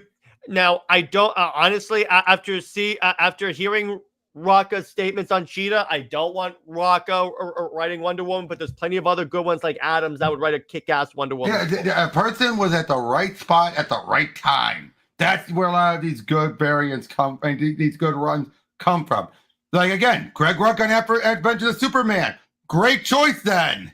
If Absolute keeps doing good, do you think they'll add a second book? No. Now they might add another Absolute book. Now, wait. Will this lead to them reevaluating how they handle like the main Wonder Woman book? Like maybe be more selective on the talent they put on there? Yes, I think that's a very real possibility. But as of yet, unless the main book starts consistently being in like the top 20 to top 10, because if that happens, yes, I could see them doing that. But they would make another Absolute Wonder Woman spinoff, not a mainline spinoff, because Absolute Amazons. Yeah, because here's the thing, NJ. They're not going to assume, Absolute Wonder Woman's doing great. Let's make a secondary mainstream Wonder Woman book and just assume everyone's going to migrate there, because they're not. Because how many times have comic book companies tried that and it blew up in their face? Look at the Amazon Attack mini. That just did mediocre. Yeah. Even though the good one. Somehow it redeemed the words Amazon's Attack. And even I'm saying Amazon's Attack. By the way, I know we covered it on your channel. We're going to cover it on my channel eventually. Because I need my audience to know it's possible to do Amazon's Attack well. Anyway, so let's transition over to Peacemaker. Let's go. But while you do that, I'll be right back. I just got to get meds quickly. Yeah, sure. But yeah, while Robert's away, you guys can ask me any questions you guys have, and then we can marvel with the track record with Spider-Man comics. It never worked. Yeah, exactly. Now, again, I'm going to make another recommendation I want to. Again, they just started coming out in trades for Absolute Wonder Woman. Pick this up. This even has the kick-ass Mateo de Luis art, which I'm going to open up to a Mateo page, my favorite. This is what the interior art looks like for Absolute Wonder Woman. I'm back. What was that? What were you showing? I was showing recommending the trade for Absolute Wonder Woman. All right. Because they started coming out with them. So anyway, so Peacemaker Season 2 theories. So now what's interesting is so they showed previews to people, but Gunn said, I haven't shown anyone the last 3 episodes. Which given how things went in the first season, I can see why. So I think what Gunn just confirmed is that the last 3 episodes will address the DCU thing. Here's what I think. I originally thought it was going to be a kill replace. I don't think so anymore. What do you think? I think it's going to be a case of this is a farewell for DCEU Peacemaker. Like he's gonna go back. Like at the end, he's gonna go back to his world, and then the music and everything. It'll essentially be a waving goodbye, and then the door closes.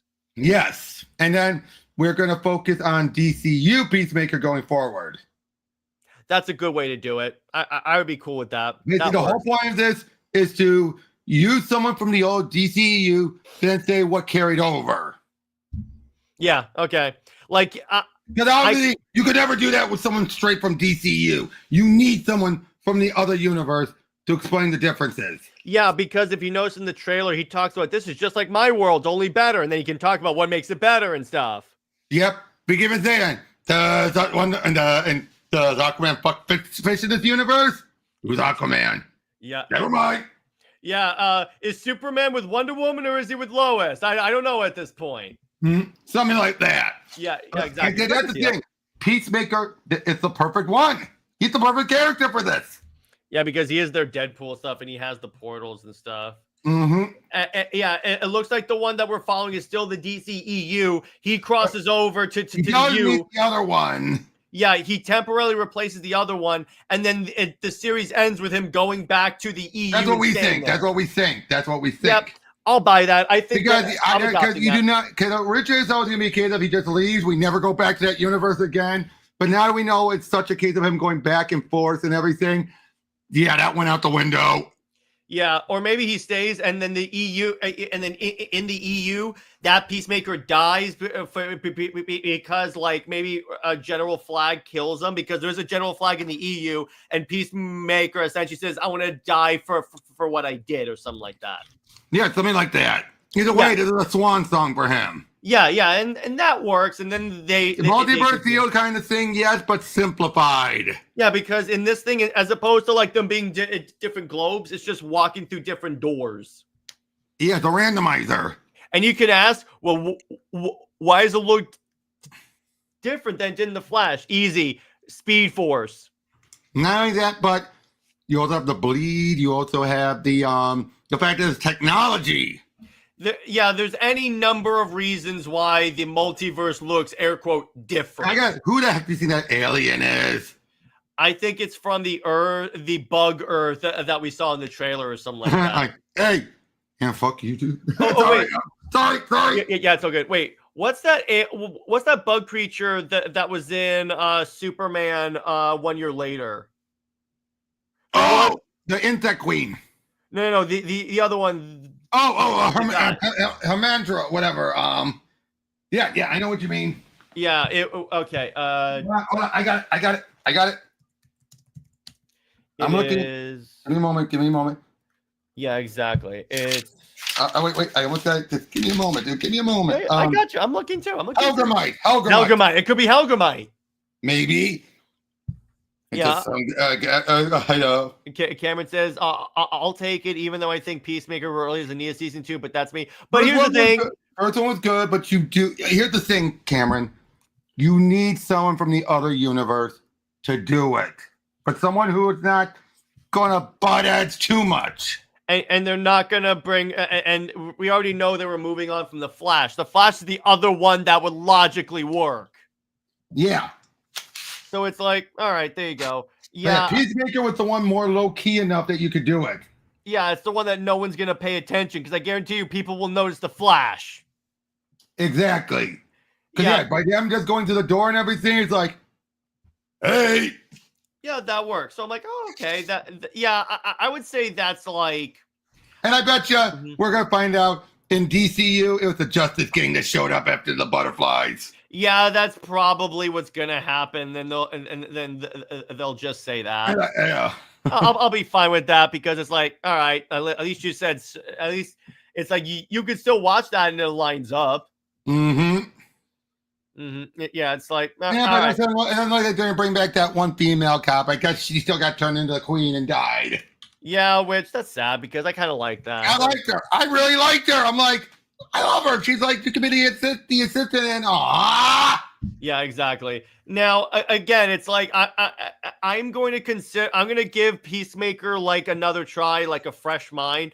I mean, the Red Band trailer looks like it's gonna be more of that, but I'll go. Okay, yeah, the first trailer was the story trailer. The Red Band trailer was the joke trailer. Yeah. So, question. Speaking of theories, of the Justice League cameo means no, it doesn't. We just said they're gonna change it into the Justice Gang.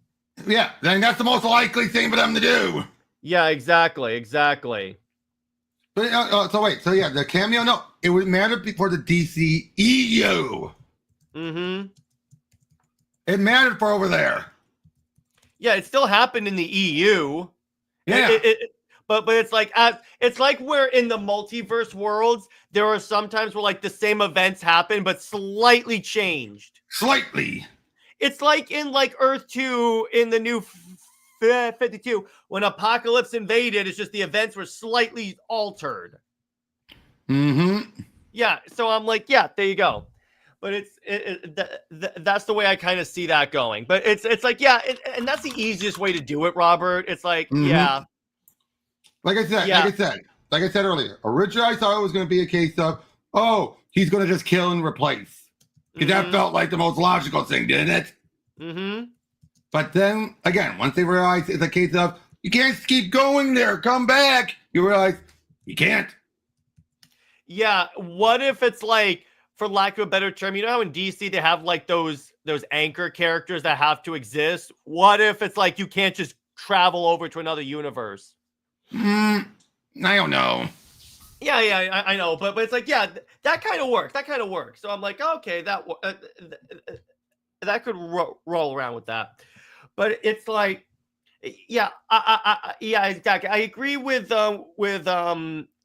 It's like, yeah, you if they weren't rebooting and moving to another universe, you wouldn't need a Peacemaker season 2. But it's like with this, it's like you need someone to bridge what is being kept over and what isn't. Yeah, and then Cameron says, I also thought he was going to kill the DCU version. Like that. Yeah, exactly. But it's like I now it could still happen. The kill theory could still happen, and then we're just like, didn't seem that likely now. Yeah, with the new stuff in the Red Band trailer, I'd say, yeah, that's probably not going to be the thing. Yep, and then here's the other, and here's something else.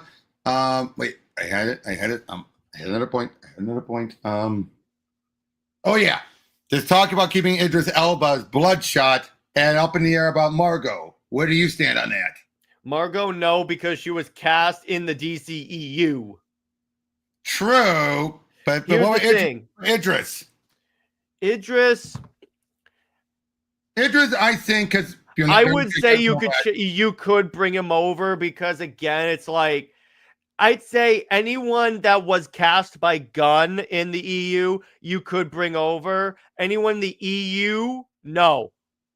Yeah, but that's why Gunn is, I think, so up in the air about Margot, because he still hasn't decided. But Idris, I'd be fine with. Idris is like, okay, because you can still say that most of the Suicide Squad happened. And I think he said that as well. So it's like you would have to, because they reference the events of that. Yeah, especially with Flag Jr.'s dead, which I hear the actor who played Flag Jr. might show up again. I'm sure it'll probably be a flashback or a haunted image. But what do you think the odds are that down the line they do actually resurrect him? Not like it was what Gunn had said. True. Tevia says, so what other characters do you think we're going to see in Peacemaker based on the trailer? I would say... Well, besides what we've seen in the trailer. Okay, those would be the surprise. Those would be the surprises. Yeah, exactly. I mean, so I can't really say, because obviously we're not meant to guess. Yeah, anyone the DCU could, honestly. Yeah, just about. And who do I think won't be in there? No Darkseid, no Apocalyptians. Yeah, I don't think... Did you hear that he basically clarified one of the people we had seen before is not Glorious Godfrey? Yeah, I figured. People thought that one guy in the TV show? Yeah, I didn't think it was Glorious Godfrey. It would have been cool. People thought it was. People thought it was, but yeah, he's like, no, that's too much connected to the new God, and I don't want to start teasing that. And I think he's going to avoid the new gods, because here's the thing. For now. Because Zach used the new gods, it's kind of like, is that... Too soon. Yeah, is that the EU dark side, or what's... Because there's only one dark side. No, what? Okay, that mostly applies to the comics. We do not know if that applies to the movie multiverse. No, I'm just saying, if people are going to hold him to being comic book accurate, I'm trying to be... Well, here's the other thing. Remember this, though. There was also a point where Darkseid wasn't the multiversal constant, remember? They had to remerge him by Infinite Frontier, so... It could go with that, I guess. Yep. Now, here's something else. What do you think about here's a similar question. What do you think about the fact that this is the first time DC has beaten Marvel for the first time in 17 years? What do you think about that? That's a win. Suck it, Marvel. Yeah, they suck it, Marvel! Yeah, that's the other thing. It's like, look, it's like, say what you will about Superman making money. This beat Fantastic Four. That's a win right there. Yep, and it beats Thunderbolts. Yeah, exactly. So it won out twice. Yeah, it beat both Marvel movies. So I'm like, there you go. But yeah, 17 years. Because when you look back, Marvel's been creaming DC for so long. Yeah, and that's the reason why we got the EU issues, like with like Justice League and stuff. Because they were kept like, why can't we be number one? Well, we finally got it. Yeah, exactly. I would love to be Walter Hamada watching DC be more like successful without him. He's at Paramount now. Oh God, people just fail upwards. I see. Mm-hmm. It's like, no. Can we ever get get a scenario where like, no, you can get fired. Hey, happy early birthday, Tavi. He turns 34 in 2 days. Hey, there you go. But yeah, so it's like, as far as like that, I think Peacemaker intrigues me just so I can see how is he going to handle the transition over from the EU to the U. Essentially, that's the only reason why I'm really interested. Otherwise, I would have skipped it. You know, one thing I would love to hear him say is like he sees the recording of the Jor-El stuff. Man, Superman's dad is a real jackass. In this world. Exactly. In this universe, exactly. Knowing Gunn, he probably will. He probably will have Grail show up in a Wonder Woman movie eventually. Yeah, absolutely. Grail will probably be the first apocalyptic Gunn would be willing to do. Yeah, I would say so because there's enough. Not her first villain. Not her first villain. No, but maybe she's the trilogy bad guy. Yeah, I will say this. I do think she would, and I think it's going to be Kale. Yeah, I would say so. If anything, Kale picking up where Lex left off. And then Britt says that's a slow standard, though. Marvel stumbled with their prior phase. That's true, but it still means something. Yeah, exactly. Particularly when it's like the whole reason why we had the EU, Britt, the way it ended up is because like constantly trying to one up. And Justice League came out between Thor and Infinity War. Mm-hmm. So I'm like, yeah, of course it's not gonna. Particularly that cut of Justice League. Snyder cut, I think, ZSJL could have contended, but I don't think it would have surpassed. It wouldn't have surpassed, but I think it would have been successful enough for WB. Mm-hmm. Obviously not 4 hours. Oh no. Yeah, obviously not 4 hours. But anyway, so yeah, there was that Can Veronica. Yeah. Veronica is basically, when people remember the writer, female Lex. Well, let me put it this way: if you want to know who Veronica Cale is, just read the Rucka Run. Mm-hmm. That's literally it. That's literally it. He turned her into something that was really like threatening for Wonder Woman. Yep. By the way, you know what? Are we trying to wrap up in a moment? Mm-hmm. Because I want to show off what I have coming up. Because I actually have all my thumbnails ready to go. Yeah, sure. Go ahead. We'll wrap up and do that. That's fine. Yeah. But get out there. What the heck? I'll show off what I have coming up. Yeah, me too. Because I did a thumbnail today. That's a doozy. Okay. I like that. Nice. Okay. All the just they did a Crisis. But that is Crisis. Oh, okay. He's a character. That's interesting. I like that. That's the one we went over. All right, there you go. I like that one. All right. Stranger Things. Yes. There you are, Britt. Mm-hmm. Yep, we went over that. Eventually, you and I will record this one. Yeah, exactly. Okay, there you go. And now these one I haven't done yet, but I plan on doing it. Okay, that works. So here's what this. That's a quick question. What do you prefer, this or this? Show me the other one. Personally, that one. Personally, all right. Well, I'm going to ask my co-host, but I just want to get other people's opinion. Yeah. But I want Giganta. She can't be. She can't. She's never the main villain of a trilogy. Unfortunately, Giganta is the bruiser. She has never been, especially if they keep the whole like I'm intelligent when I swallow, but when I get bigger, I'm like whoa. All right. So this is what this week's Wonder Woman Wednesday is going to be.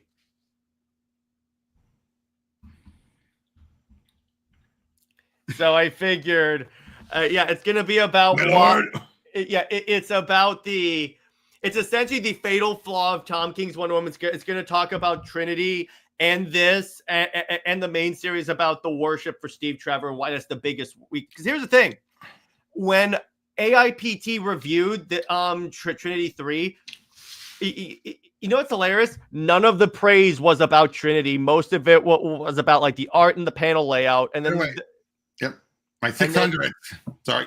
And then the negatives was everything else. Focus. Yeah, everything else. Oh, nice. All right, there you go. Of course. Look at that. All that yellow to fill in. Yeah. Well, you can you could put any of the characters in there. You got plenty of space. Mm-hmm. All right. That works. Anyway, so all right. So Robert, where can we find you?